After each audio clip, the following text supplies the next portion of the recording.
Welcome back to the weekend wrap. No production, just my thoughts. As always, please like and subscribe. Share with a friend, colleague, relative, an associate, an enemy, any and all in between. It is appreciated. Now, very quickly.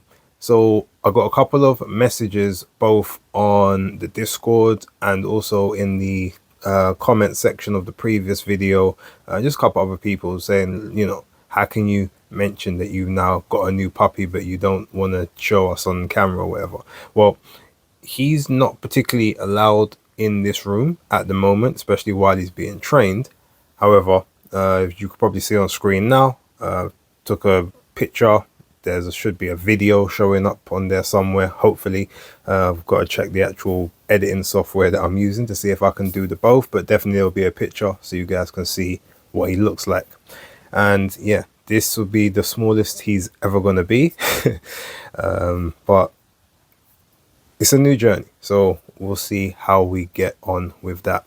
Now, with that being said, look, there was the big show down at the Copper Box Arena, what they dubbed the Inquest, Johnny Fisher versus Dave Allen 2.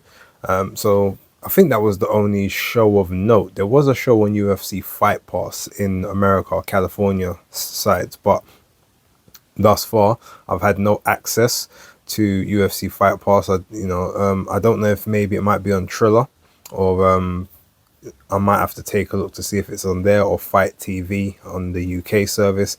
If it is, I can check that out from there. However, I haven't been able to see any of the fights. The only one I do know about is that Sergey Boachuk beat Mikhail Fox on points. Now, I predicted Boachuk would win, but I did think he would win via knockout in and around sort of the 7th round. Mikhail Fox is obviously, I guess, a bit durable, a bit sturdy, like taller than most, but he's there to be hit. And I thought someone with Sergey Boachuk's style would have got to him eventually. But again, because I haven't seen the fight, can't really comment. That also means that I haven't been able to see how Guadalupe Lupita Medina has done yet. I haven't checked on social media, so I know she will put up obviously if she won or lost or how it came about. But I'm looking forward to trying to get some footage of that fight as well. Yeah, but with that being said, look, without that sort of distraction, let's go to the Copper Box, or I guess, well, maybe it was the Copper Bosch, or formerly known as the Copper Bosch, because I don't know if we're going to have that as the name moving forward. But the undercard. Now, I saw the only match I watched on there before the bell was the Shannon Ryan versus Farah El Busari, and you guys know why I watched that fight, because obviously big supporter of Shannon Ryan. She's a friend of the channel, always given time to me when I see her in public, also live streams, etc. So I always want to see her do well. I saw that she got knocked down officially. I think it was in the 2nd round or the 3rd round of the fight. But it was more of I think it was a coming together of legs, and then sort of a leg looked like it slipped out, but ultimately there were some grazing punches that did land.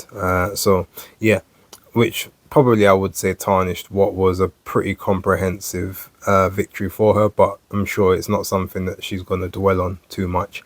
But yeah, good run out, another 8 rounds, back into title fights of some sorts afterwards, whether that would be British, European, I don't know if they have the Commonwealth for the women's, but or even just sort of one of the regional belts from sanctioning body. We'll wait and see. There was the Lely Buttigieg fight. I didn't see the fight wholeheartedly. Where was I doing at that time? I think I was in the gym. I can't quite remember. No, I wasn't in the gym that time. I think I was out taking the dog for a walk, trying to get him accustomed to the area. I think that's what I was doing. Obviously trying to potty train, to say everything you do is outside the house. And so far, I think I've been pretty successful with that. No accidents since the very first day thus far, but you never know. But yeah, so I didn't see that, but I saw that he did get a stoppage, so he's carrying on his journey. Shout out to him. I didn't see any of the other before the bell. I know John Hedges also got a points decision, which I predicted predicted in my it was in my predictions league where I predicted that. Pretty much there wasn't really a huge amount to really talk about. I mean, look, Jimmy Sains, I didn't see the Jimmy Sains fight, but I think this is I saw like the last round or two of it, and this is like the first time he'd been able to go, he'd had to go the distance. So I guess the knockout streak has ended, but he won from pretty dominant performance from what I saw. So yeah, I guess we just got to wait and see kind of what he does moving forward. Now, George Liddard and Kieran Conway both surprised me because I predicted both of them would win, but I thought both would win on points. Both of them actually got pretty emphatic stoppages, especially Kieran Conway, who's not really known for stoppages. So I have to give him a big shout out for that. So obviously both of those are going to look to get on to fight each other somewhere down the line for that British title, which Kieran Conway just won outright against Jerome Warburton, which, you know, so I guess we can wait and see what happens with that. Now let's talk about the main event, which is the I guess the prize of the weekend. It was Johnny Fisher against Dave Allen. Now if you guys would have seen the last video, I had said that I think Dave Allen's going to win, and then last minute I said, actually no, I changed my mind, I'm going to go for Johnny Fisher on points. I thought the crowd would get him, would sort of G him up and kind of keep him steady, but I figured he would have learned a lot of mistakes from the mistakes in the previous fight and the stuff that he did, which obviously caused him problems. There looked like there was very minimal adjustments at all from him. Also, one thing I am curious about, especially with like the referee, there was a lot of times where Johnny Fisher would hold his lead hand out like he's framing his opponent, but he's holding it out there and it's out there for like 2, 3, 4 seconds at a time. Now it's against the rules. The punch is supposed to come out and it's supposed to come back, and I believe that's supposed to be within a 2-second span. So I'm surprised the referee at no point started to comment about that. But then also there was a lot of shots that strayed very, very low, even though, and the ref was just ignoring them. I don't know if maybe that was copper box favoritism, who knows.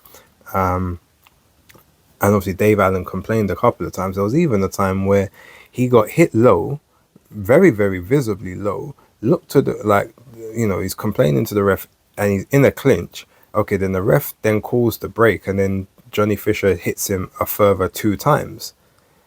And then the ref sort of pulls them apart. And I think he actually more tried to admonish Allen, than Fisher, or then just, or he maybe said, look, keep him up.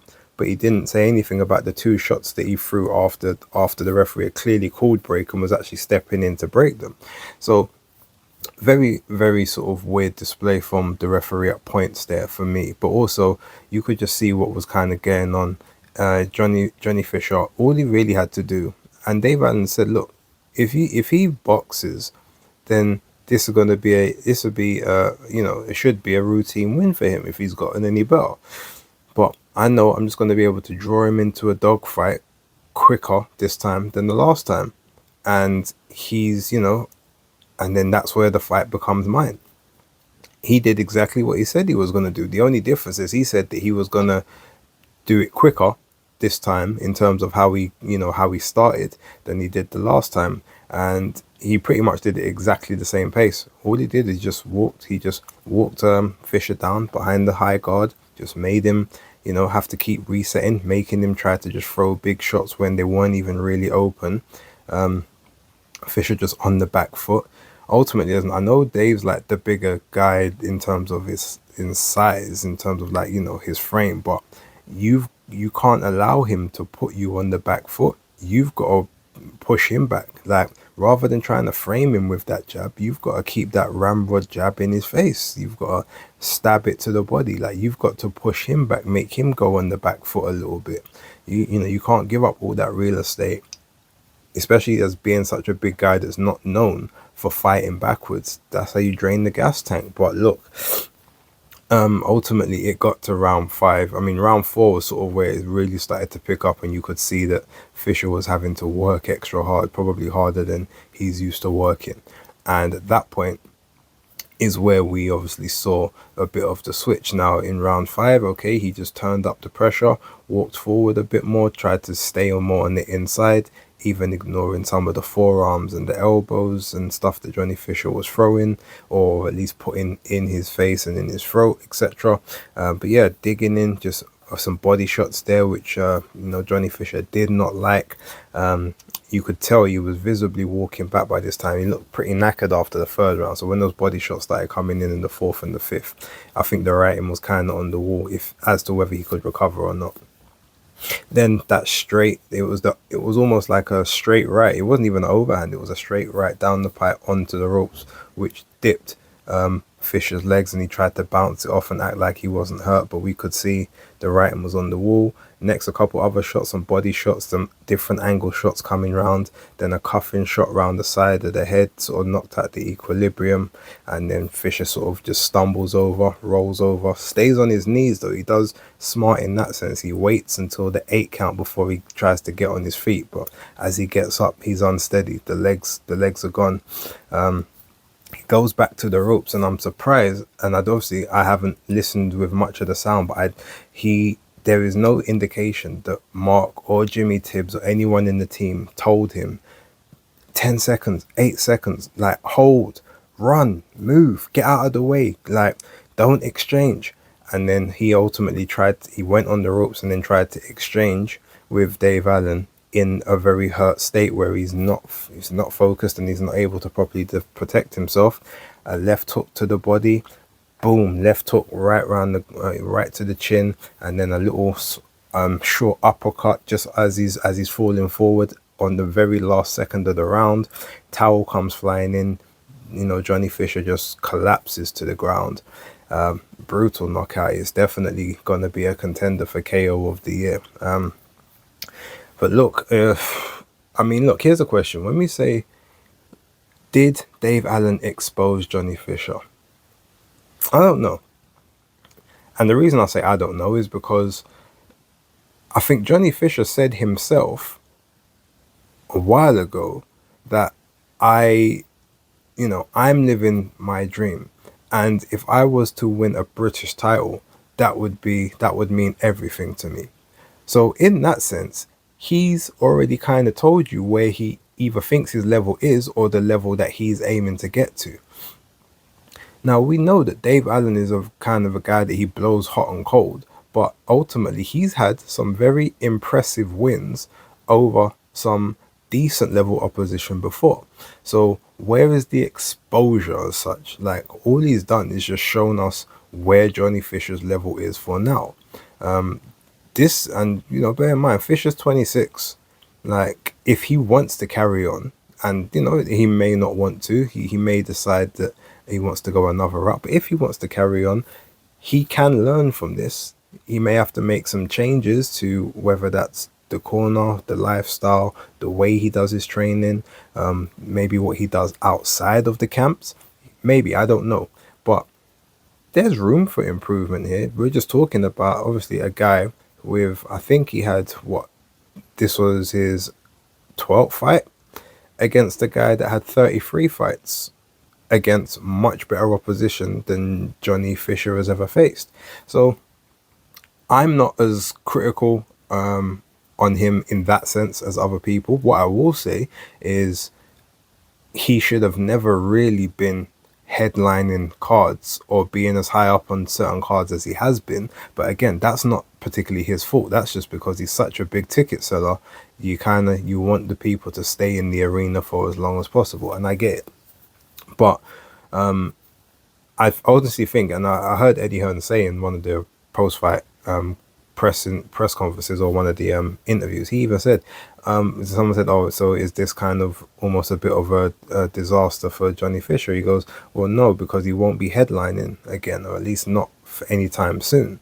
So, if you have him on the undercard, and shout out to Beats. I was talking to Beats about this yesterday after the fight, and he said, is that it for him? I goes, I don't think so. I think the people that support him will still support him because it was a good fight. And even if, say for instance, he used to sell 5,000 tickets, just as an example, and now he only sells 2,900, that's still good enough to be on the undercard.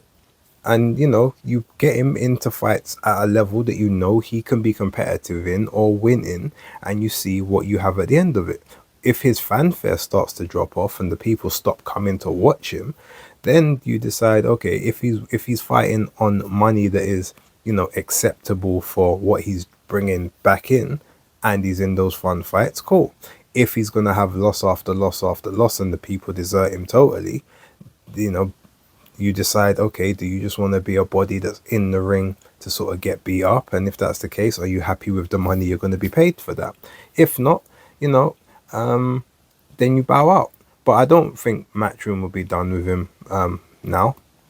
Even if he was to lose again, as long as people show up to watch him, I think he'll be fine. Very similar to like the Derek Chisora conundrum. He strikes me as that the sort of the Derek Chisora category now, like the fan favorite Derek Chisora, rather than obviously the old version. But if he, as long as he's in fun fights that are competitive for his level, I think his people still shout out for him. In terms of Dave Allen, he's now re-signed with Matchroom based on that win. I don't know what he does next. He did say he wants he thinks that he's of British level, so he wants to mix it up with the other sort of British domestic guys. So yeah, you've got, I think a good fight. Like Solomon Dacus would be a good fight for him. Jamie TKV or Adelaide, whoever wins that sort of that rematch there. There's a couple other heavyweights around, just sort of get into that mix and see what you can do. I would like, though, and I said this based on the fight the other day with Daniel Pero and Cesar Navarro. I said I would have liked to see Cesar Navarro fight the winner of Allen and Fisher. I would really like to see Cesar Navarro fight Dave Allen. I think that would be a great fight. So yeah, if anyone from Matchroom's watching, which I'm pretty sure some of you, I do have some shadow watchers there, that's a fight you could possibly make in the future. But yeah, that's sort of that's a good one, and I definitely think that would be an action fight, fun fight. As for Johnny Fisher, look, he's got to go back to the drawing board, but I think we all knew that his level wasn't of the highest caliber, so this wasn't, to me, a complete shock. Yes, did I think he would make the adjustments to win this one? Yes, I did, but ultimately he is a ranked novice in boxing. 3 amateur fights, like 11 pro fights, this one being his 12th. It is what it is. So yeah, but one thing I will say, he's a genuinely good guy. I've spoken to him a couple of times, interviewed him a few times. He's always been humble, always been pretty professional, and I'm pretty sure that if he takes the loss in the best possible way, which is kind of hard thing to really have to say to someone, I do think he will make the improvements and get to that British level where he is competitive against all the other British guys. And he even said himself, look, he's not Champions League, but he's a cold day away at Stoke. I'm pretty sure to some of those guys he will be that. And if that's his lane, that's his lane. Anyway, guys, thank you very much for watching. And I will catch you all on the next video. I have now got to go and attend more to the pup, and also got to hit the gym at some point as well. Anyway, I'm going to leave it there. Don't forget to like, subscribe, and share. But until then, I will catch you on the next one. Peace.